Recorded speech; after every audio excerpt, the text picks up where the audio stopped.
Kottayam medical കോളേജിലുണ്ടായ അപകടത്തിൽ പ്രതിഷേധം കടുപ്പിക്കാൻ പ്രതിപക്ഷം തയ്യാറെടുക്കുന്നു. ആരോഗ്യവകുപ്പ് മന്ത്രിയുടെ രാജി ആവശ്യപ്പെട്ട സംസ്ഥാന വ്യാപക പ്രതിഷേധ പരിപാടികൾക്ക് അവർ തീരുമാനിച്ചിരിക്കുന്നു. KPCC തീരുമാനം കൈക്കൊണ്ടു കഴിഞ്ഞു എന്നാണ് നമുക്ക് ലഭിക്കുന്ന വിവരം. അപ്രതീക്ഷിത പ്രതിഷേധങ്ങൾക്കും സാധ്യതയുള്ളതുകൊണ്ട് ആരോഗ്യവകുപ്പ് മന്ത്രിയുടെ വീടിനും ഓഫീസിനും കനത്ത കാവൽ പോലീസ് ഏർപ്പെടുത്തി കഴിഞ്ഞു. സലീം മാലിക്ക തിരുവനന്തപുരത്തെ ആരോഗ്യവകുപ്പ് മന്ത്രിയുടെ വസതിക്ക് മുന്നിൽ നിന്ന് ചേരുകയാണ്.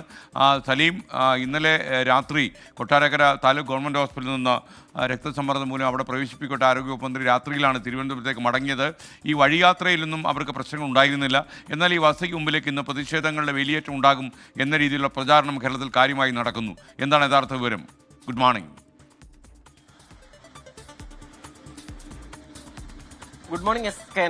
സംസ്ഥാന വ്യാപകമായി തന്നെ ആരോഗ്യമന്ത്രിയുടെ രാജി ആവശ്യപ്പെട്ടുകൊണ്ട് പ്രതിപക്ഷത്തിന്റെ പ്രതിഷേധം ഇന്നുണ്ടാകും. അതിൽ തന്നെ ഞാനിപ്പോൾ നിൽക്കുന്ന ആരോഗ്യമന്ത്രിയുടെ വസതിയും ഒപ്പം തന്നെ ആരോഗ്യമന്ത്രിയുടെ ഓഫീസും ഈ രണ്ടിടത്തേക്ക് അപ്രതീക്ഷിത പ്രതിഷേധങ്ങൾ ഉൾപ്പെടെ ഉണ്ടാകാനുള്ള സാധ്യത ഇപ്പോൾ തന്നെ പോലീസ് വിലയിരുത്തുന്നുണ്ട്. കാരണം ഇന്നലെ ഈ സ്ഥലത്തേക്ക് പ്രതിഷേധം നടത്തിയപ്പോൾ കൃത്യമായി ഇടപെടാൻ പോലീസിന് കഴിഞ്ഞിരുന്നില്ല. യൂത്ത് കോൺഗ്രസിന്റെ അപ്രതീക്ഷിത പ്രതിഷേധം ഈ ഗേറ്റിന് തൊട്ടു മുൻപ് വരെ വരുന്ന ഒരു സാഹചര്യം ഉണ്ടായിരുന്നു. ഇന്ന് നിലവിൽ മുൻ നിശ്ചയിച്ച പ്രകാരം തന്നെ ഈ ആരോഗ്യമന്ത്രിയുടെ വസതിയിലേക്ക് 2 മാർച്ചുകളുണ്ട്. ഒന്ന് 10:30 BJP നിശ്ചയിച്ചിരിക്കുന്ന മാർച്ചാണ്. ആരോഗ്യമന്ത്രിയുടെ രാജി ആവശ്യപ്പെട്ടാണ് ആ മാർച്ച്. ഉച്ചയ്ക്ക് 2 മണിക്ക് യൂത്ത് ലീഗിന്റെ നേതൃത്വത്തിലും മാർച്ച് തീരുമാനിച്ചിട്ടുണ്ട്. ഒപ്പം തന്നെ യൂത്ത് കോൺഗ്രസിന്റേതും ഉൾപ്പെടെയുള്ള വിവിധ പ്രതിഷേധങ്ങൾ ഈ 2 സ്ഥലങ്ങളിലേക്കും മന്ത്രിയുടെ ഓഫീസിലേക്കും ഇവിടേക്കും ഈ വസതിയിലേക്കും തൈക്കാട് ഹൌസിലേക്കും ഉണ്ടാകുമെന്നൊരു വിലയിരുത്തലുണ്ട്. അതുകൊണ്ട് തന്നെ മന്ത്രിയുടെ വസതിക്ക് കനത്ത പോലീസ് സുരക്ഷ നിലവിൽ ഏർപ്പെടുത്തിയിട്ടുണ്ട്.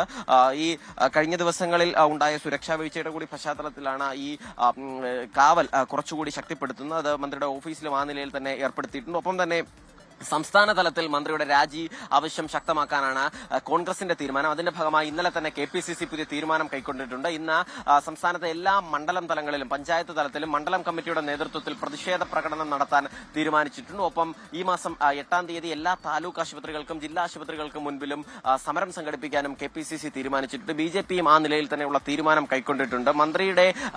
മന്ത്രി പോകുന്ന വഴികളിലൊക്കെ കരിങ്കൊടി പ്രതിഷേധം ഉൾപ്പെടെയുള്ള അപ്രതീക്ഷിത പ്രതിഷേധങ്ങൾക്കുൾപ്പെടെ സാധ്യതയുണ്ട്. ആ നിലയിലുള്ള സുരക്ഷ മന്ത്രിക്ക് ഏർപ്പെടുത്താനാണ് നിലവിലെ തീരുമാനം.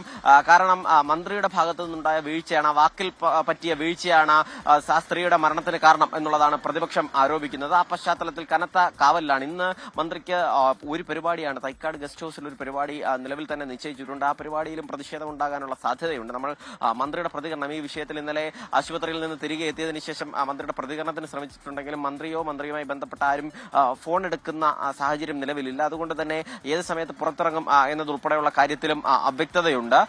നിലവിൽ എന്തായാലും സംസ്ഥാനത്ത് വിവിധ സംഘടനകൾ സംസ്ഥാനത്തൊട്ടാകെ മന്ത്രിയുടെ കോലം കത്തിക്കലും കരിങ്കൊടിയും ഉൾപ്പെടെയുള്ള വിവിധ തരത്തിലുള്ള പ്രതിഷേധങ്ങളുമായി മന്ത്രിയുടെ രാജി ആവശ്യം കടുപ്പിക്കുകയാണ്. SK. Okay, thank you.